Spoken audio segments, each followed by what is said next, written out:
morning.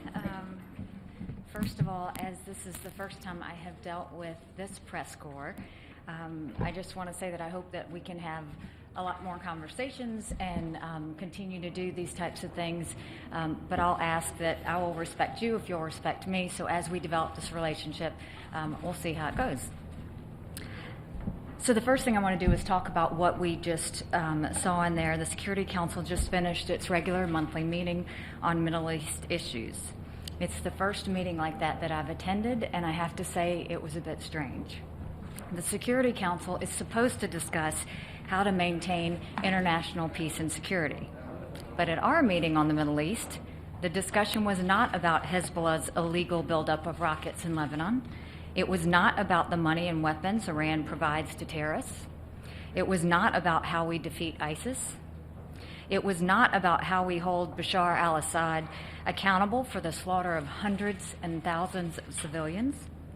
No, instead the meeting focused on criticizing Israel, the one true democracy in the Middle East. I am new around here, but I understand that's how the Council has operated month after month for decades. I'm here to say the United States will not turn a blind eye to this anymore. I am here to underscore the ironclad support of the United States for Israel. I'm here to emphasize the United States is determined to stand up to the UN's anti-Israel bias. We will never repeat the terrible mistake of Resolution 2334 and allow one-sided Security Council resolutions to condemn Israel. Instead, we will push for action on the real threats we face in the Middle East. We stand for peace. We support a solution to the Israeli-Palestinian conflict that is negotiated directly between the two parties, as President Trump reiterated in his meeting with Prime Minister Netanyahu yesterday. The outrageously biased resolutions from the Security Council and the General Assembly only make peace harder to attain by discouraging one of the parties from going to the negotiating table. Incredibly, the UN Department of Political Affairs has an entire division devoted to Palestinian affairs. Imagine that. There is no division devoted to illegal missile launches from North Korea. There is no division devoted to the world's #1 state sponsor of terror, Iran. The prejudiced approach to Israeli-Palestinian issues does the peace process no favors, and it bears no relationship to the reality of the world around us. The double standards are breathtaking. Just a few days ago, the United States sought, unsuccessfully, to have the Security Council condemn a terrorist attack to Israel, where the terrorists opened fire on people waiting for a bus and then stabbed others. The Security Council would not hesitate to condemn an attack like that in any other country, but not for Israel. The statement was blocked, and that's downright shameful. Israel exists in a region where others call for its complete destruction, and in a world where anti-Semitism is on the rise. These are threats that we should discuss at the United Nations as we continue working toward a comprehensive agreement that would end the Israeli-Palestinian conflict. But outside of the UN, there is some good news. Israel's place in the world is changing. Israel is building up new diplomatic relationships. More and more countries recognize how much Israel contributes to the world. They are recognizing that Israel is a beacon of stability in a troubled region, and that Israel is at the forefront of innovation, entrepreneurship, and technological discovery. It is the UN's anti-Israel bias that is long overdue for change. The United States will not hesitate to speak out against these biases in defense of our friend and ally, Israel. I will say that I think we saw maybe a slightly different tone in the meeting, but we will have to see how it goes forward.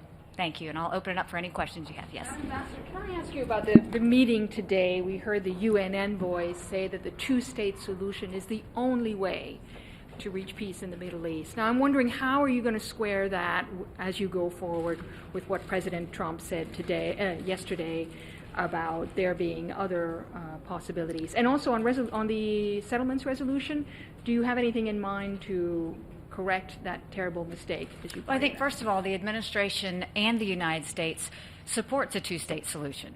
But what we support more is peace and stability. And by bringing the two to the table, to have them talk through this in a fresh way, to say, okay, we're going to go back to the drawing board. What can we agree on? That's what the United States wants. We want to facilitate both the Palestinian Authority and Israelis coming together, being accountable, and moving forward for peace. And that's what we're going to continue to support. Madam Ambassador, Yes. thank Ambassador, thank you. This is Majid Gili, Ruda Media Network. Ambassador, since you are a member of the administration, many people, I'm from Kurdistan region of Iraq, and as you know, Kurds are a main partner of the United States in the fight of terrorism in both Syria and Iraq.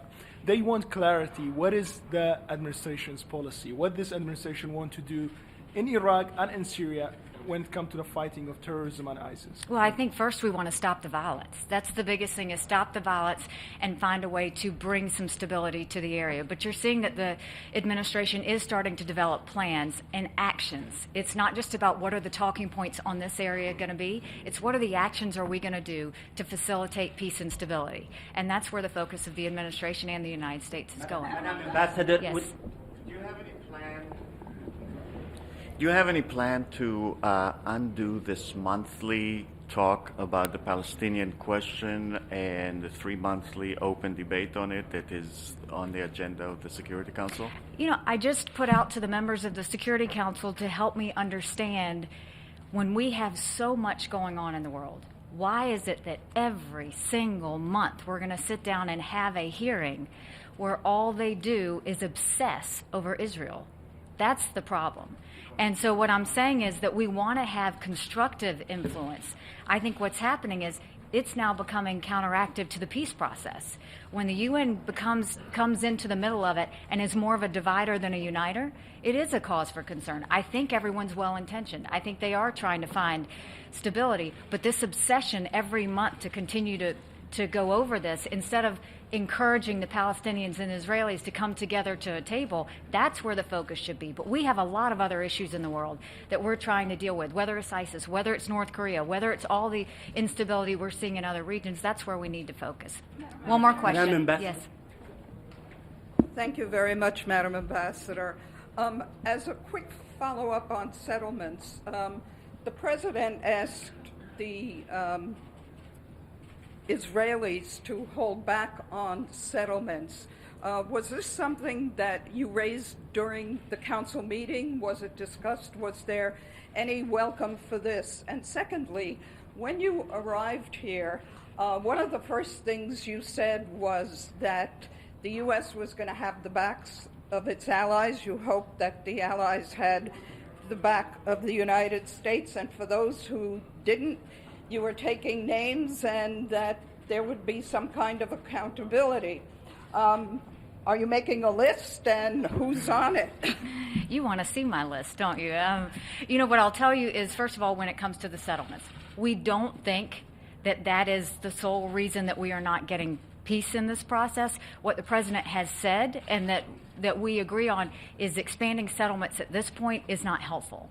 And so that's basically what we're saying to both sides is, okay, let's take a pause, and at some point let's both come together willingly and, you know, wanting to actually see some constructive action take place. And I think that's what you're going to see the President try and do, and that's what we're going to try and do in facilitating, which is unbiased, bring them to the table and say, okay, we're going to do this. What we see at the UN is it's always the focus of the Palestinian Authority, but it's never been the focus of Israel as well. And as long as we have that bias at the UN, it becomes very difficult for us to do that. In terms of the taking names, you can go back to South Carolina. That's exactly how I governed, which was, you know, you all are in this for the greater good, and that's what we hope.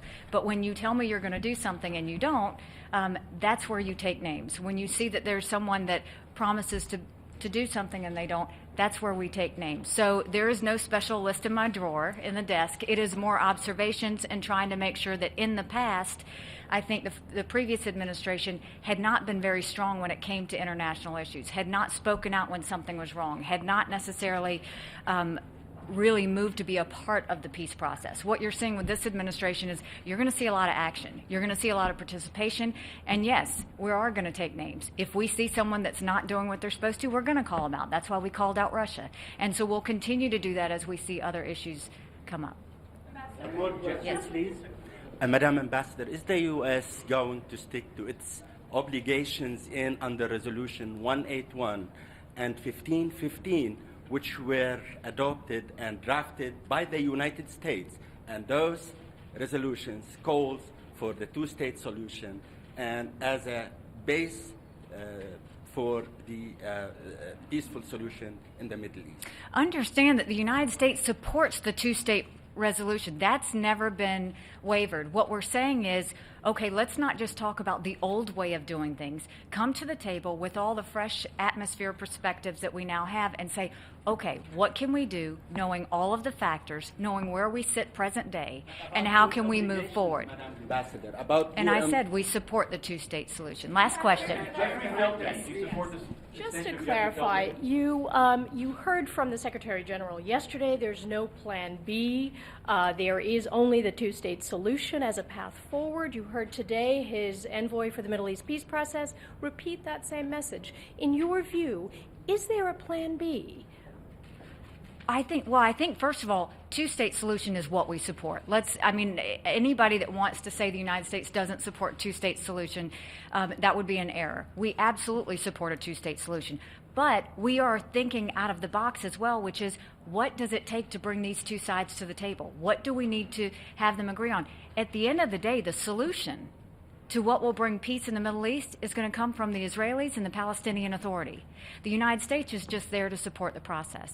All right, thank you very much. Thank you. Support the extension of Jeffrey Feltman?